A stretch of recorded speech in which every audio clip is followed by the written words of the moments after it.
जीवन में कोई भी अगर हमको फेलियर आ जाता है या कोई रुकावट आ जाती है तो हम उससे कितना जल्दी उभर पाते हैं, ये हमारी रेजिलियंस है। और दूसरी इंपॉर्टेंट जो एबिलिटी है उसको हम बोलते हैं अडेप्टेबिलिटी, यानी कि हमारे अंदर कितनी क्षमता है जैसी सिचुएशन है उस हिसाब से अपने आप को ढाल लेने की।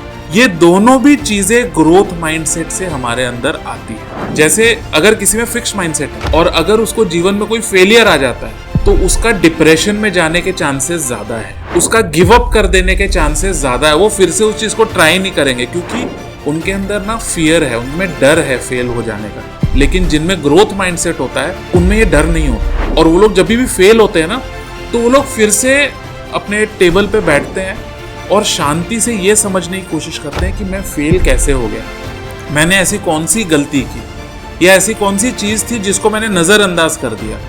और फिर वो उससे सीखते हैं और वो फिर से आते हैं और उन चीज़ों को, उन रुकावटों को वो अपने रास्ते से हटा पाते हैं। जिसमें वो पिछली बार फेल हो गए थे उसमें वो इस बार विन कर जाते हैं, वो उसमें अब की बार विजय कर जाते हैं। तो ये बहुत ही इंपॉर्टेंट एस्पेक्ट है ग्रोथ माइंडसेट का।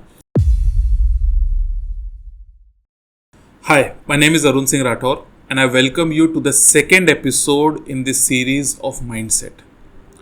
आज का जो हमारा एपिसोड है इसमें हम डिस्कस करेंगे कि किस तरीके से ग्रोथ माइंडसेट हमारे जीवन में ज़्यादा सक्सेस लेकर आता है। पिछले एपिसोड में हमें यह समझ में आ गया था कि मेजरली लोग दो अलग अलग किस्म के माइंडसेट्स रखते हैं, ग्रोथ माइंडसेट और फिक्स्ड माइंडसेट। फिक्स्ड माइंडसेट का मतलब है कि मेरी जो सोचने और समझने की क्षमता है वो स्थायी है। ग्रोथ माइंडसेट का मतलब ये है कि मेरी सोचने की और समझने की जो क्षमता है वो अस्थायी है और नई नॉलेज के साथ में, नई इंफॉर्मेशन के साथ में और नए एक्सपीरियंसेस के साथ में वो बदलती चली जाएगी। हमने ये भी समझा कि कैसे ग्रोथ माइंडसेट वाले जो लोग होते हैं उनको जीवन में ज़्यादा सक्सेस मिलता है। इस हाइपोथेसिस को प्रूव करने के लिए आज हम अपना सेकेंड एपिसोड में ये सारे एक्सपेरिमेंट्स को समझेंगे कि कौन से एक्सपेरिमेंट्स हुए और उनसे हमको क्या समझ में आता है। एक चीज़ ये प्रूव हो चुकी है कि ग्रोथ माइंडसेट वाले लोगों के जब भी जीवन में कोई रुकावट आती है तो वो लोग उस रुकावट को भी एक मौके की तरह देखते हैं और अपने आप को और बेहतर बना देते हैं। हम सबके आगे ऐसे कई सारे एग्जाम्पल्स हैं। एक तरफ हम देखते हैं कि विनोद कांबली का एक एग्जाम्पल है जहाँ पे कि वो जब एक यंगस्टर थे तो उस टाइम पे वो शायद सबसे टैलेंटेड बैट्समैन थे, लेकिन उसके बावजूद जब वेस्ट इंडीज़ के साथ में इंडिया का टेस्ट मैच हुआ उसमें जब उनको एम्ब्रोस और वॉल्श को फेस करना पड़ा तो ही गेव अप एंड बहुत ही कम एज में उन्होंने टेस्ट से रिटायरमेंट ले लिया था। वहीं पे हमारे पास में वीरेंद्र सहवाग जैसे भी एक एग्जाम्पल है जिनको कि पाकिस्तान सीरीज़ के बाद में टीम से निकाल दिया था और उन्होंने फर्स्ट क्लास क्रिकेट खेला, अपने आप को फिर से प्रूव किया और फिर से टीम में आ गए। बास्केटबॉल का एग्जाम्पल है, माइकल जॉर्डन जो थे वो हाई स्कूल बास्केटबॉल से ही उनको निकाल दिया गया था, he was not good enough, और आज बास्केटबॉल की हिस्ट्री में he is one of the greatest players. तो ये ग्रोथ माइंडसेट को दर्शाता है कि जहाँ पे कि मेरे जीवन में अगर कोई रुकावट आती है तो मैं उससे डिप्रेस नहीं हो रहा हूँ, मैं ये जानने की कोशिश कर रहा हूँ कि मेरे अंदर ऐसी कौन सी कमी है जिसको पूरा करके मैं इस रुकावट से आगे बढ़ सकता हूँ। सो ये एक हॉलमार्क है ग्रोथ माइंडसेट का कि जीवन में हर चीज़ को एक लर्निंग एक्सपीरियंस की तरह लेते जाना और उस एक्सपीरियंस से अपने आप को आगे से आगे ग्रो करते जाना। अब इसमें एक पर्टिकुलर एक्सपेरिमेंट हुआ था जिसको बोलते हैं डोपामिनर्जिक सिस्टम, ओके। और इसमें हमको ये समझ में आया कि डोपामिन जो एक केमिकल है, ये एक न्यूरोट्रांसमीटर है, इसका सेक्रीशन जो है वो हमारे लिए बहुत इंपॉर्टेंट है। अब जनरल टर्म्स में हर किसी को लगता है कि ये खुशी का केमिकल है, बट एक्चुअली ये खुशी का केमिकल नहीं है। It's a neurotransmitter for reward and motivation. तो आप जब भी कोई काम करते हो और वो काम को अचीव करने का जो रिवॉर्ड होता है, ठीक है, वो डोपामिन होता है। प्लस वही डोपामिन हमारे लिए मोटिवेशन होता है, क्योंकि ये न्यूरोट्रांसमीटर जब सेक्रेट होता है तो इसकी फीलिंग ऐसी होती है कि हमको ये वापस चाहिए होता है, हमको ये बार बार चाहिए होता है। तो एक एक्सपेरिमेंट हुआ था जहाँ पे लोगों को डिफिकल्ट मैथ्स प्रॉब्लम दी गई और जैसे जैसे वो लोग प्रॉब्लम्स को सॉल्व करते गए अगली प्रॉब्लम और डिफिकल्ट होते गई। अब इसमें एक बहुत इंटरेस्टिंग चीज ये नोटिस हुई कि हम जैसे डिफिकल्ट प्रॉब्लम को सॉल्व करते हैं तो हम और ज्यादा खुश होते हैं, ज्यादा डोपामिन सेक्रेट हो रहा था। और जैसे जैसे प्रॉब्लम्स की डिफिकल्टी बढ़ती जा रही थी उनको सॉल्व करने के बाद में जो डोपामिन का जो सेक्रीशन था वो भी बढ़ते जा रहा था। तो इससे हमको एक चीज समझ में आती है कि लाइफ में जितनी ज्यादा डिफिकल्टीज आती है उन डिफिकल्टीज से ऊपर आने के बाद में हमको उतनी ही ज्यादा खुशी महसूस होती है, उतना ही स्ट्रॉन्ग डोपामिन का सेक्रेशन होता है। इससे हमको एक लिंकेज समझ में आता है कि ग्रोथ माइंडसेट का लिंकेज हमारी सक्सेस के साथ में भी है और उसका उतना ही स्ट्रॉन्ग लिंकेज हमारी खुशी के साथ में भी है, हमारे मोटिवेशन के साथ में भी है। ऑलराइट, अभी हम एक और बहुत ही इंपॉर्टेंट एक्सपेरिमेंट की तरफ आते हैं और इस एक्सपेरिमेंट में हम समझेंगे कि ब्रेन डिराइव्ड न्यूरोट्रॉफिक फैक्टर क्या होता है। इसको BDNF बोलते हैं। ये BDNF एक्चुअली एक टाइप का प्रोटीन है। तो आप इमेजिन कीजिए कि आपका एक गार्डन है और उस गार्डन में अलग अलग तरीके के ट्रीज और प्लांट्स हैं और इस गार्डन पे पड़ने वाली धूप, इस गार्डन में जो आप पानी देते हैं, इस गार्डन में जो आप फर्टिलाइजर दे रहे हैं, ये सब चीजें BDNF है।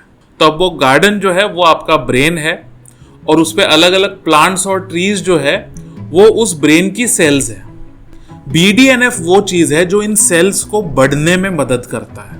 एक एक्सपेरिमेंट हुआ था, इसमें यह पता चला कि जब हम कोई डिफिकल्ट एक्टिविटी करते हैं, it could be physical, it could be mental also, तो वो क्या करता है, वो हमारे दिमाग को बढ़ने में मदद करता है। वो BDNF को इंक्रीज करता है और BDNF की पोटेंसी को बढ़ाता है। फॉर एग्जाम्पल, वो लोग जो रेगुलरली जिम में जाते हैं और सिर्फ जिम में जाते नहीं है, वो जिम में अपना पूरा एफर्ट डालते हैं, कंसिस्टेंटली वो अपने वेट्स को बढ़ाते चले जाते हैं और अपने आप की फिजिकल जो कैपेबिलिटीज है, जो क्षमताएं हैं, उनको भी वो लोग चैलेंज करते जाते हैं। इन लोगों में BDNF ज्यादा होता है। जो रनर्स होते हैं इनमें BDNF ज्यादा पाया गया है। जो नई नई चीजें सीखते चले जाते हैं, अपने मान्यता को और अपनी मानसिकता को वो बार बार चैलेंज करते चले जाते हैं, इनमें BDNF ज्यादा देखने के लिए मिलता है। तो ये बहुत ही क्रिटिकल हमारे लिए लर्निंग है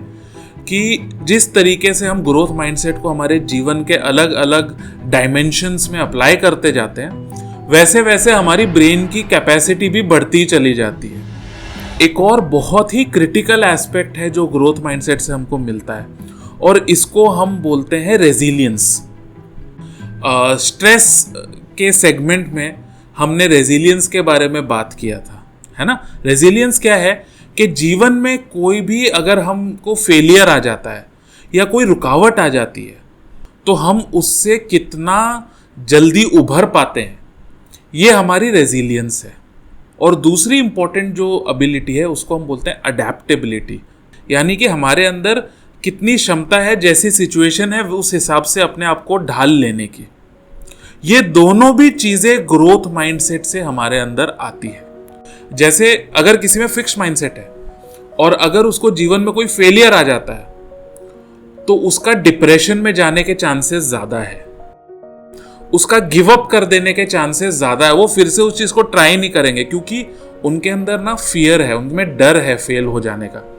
लेकिन जिनमें ग्रोथ माइंडसेट होता है उनमें ये डर नहीं होता और वो लोग जब भी फेल होते हैं ना तो वो लोग फिर से अपने टेबल पे बैठते हैं और शांति से ये समझने की कोशिश करते हैं कि मैं फेल कैसे हो गया, मैंने ऐसी कौन सी गलती की या ऐसी कौन सी चीज थी जिसको मैंने नजरअंदाज कर दिया।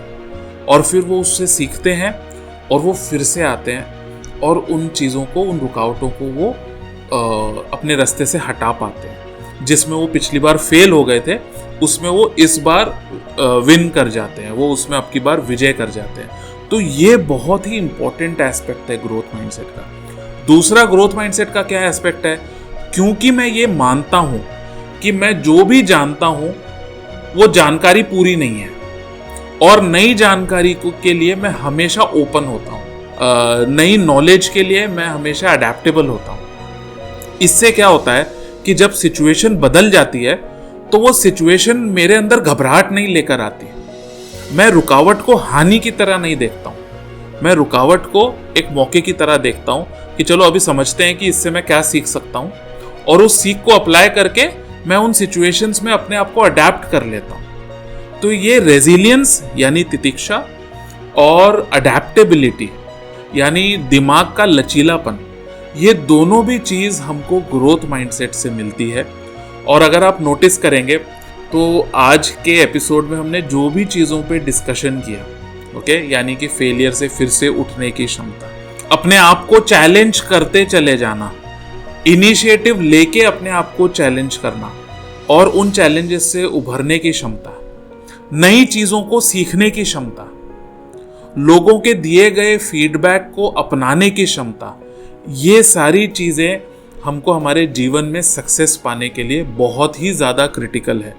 और ये सिर्फ प्रोफेशनल सक्सेस नहीं है, इवन पर्सनल लाइफ में भी ये उतना ही इम्पॉर्टेंट है कि हम हमारे आसपास के लोगों के फीडबैक्स को कितना ऑन बोर्ड ले रहे हैं, और मोस्ट इम्पॉर्टेंटली हम उन फीडबैक को नेगेटिवली ले रहे हैं कि उस फीडबैक को हम अपने आप को ग्रो करने में एक तरीके का फैसिलिटेशन की तरह देख रहे हैं, जहाँ पे कि हम ये देख रहे हैं कि अगर कोई फीडबैक दे रहा है तो हम उसको पॉजिटिवली ले और उस फीडबैक को ऑन बोर्ड ले। So this is very critical in our life. इस एपिसोड में आपको मैं एक लिंक दूंगा और वो डॉक्यूमेंट आपको एक तरीके से जर्नलिंग की तरह हेल्प करेगा। इसमें कुछ सेल्फ इंट्रोस्पेक्टिव क्वेश्चंस होने वाले हैं। मैं चाहता हूँ कि आप उन क्वेश्चंस का आंसर दें, जिससे कि आपको भी ये समझ में आए कि मैं मेरे जीवन के जो अलग अलग डायमेंशंस है, जो अलग अलग आयाम है, उनमें मैं सब में ग्रोथ माइंडसेट प्रैक्टिस कर रहा हूँ कि नहीं कर रहा हूँ। इसके बाद में हमारा 3rd एपिसोड आने वाला है और 3rd एपिसोड में हम वो क्लियर प्रोटोकॉल समझेंगे जिनको फॉलो करके हम अपने जीवन में ग्रोथ माइंडसेट ला सकते हैं। Thank you.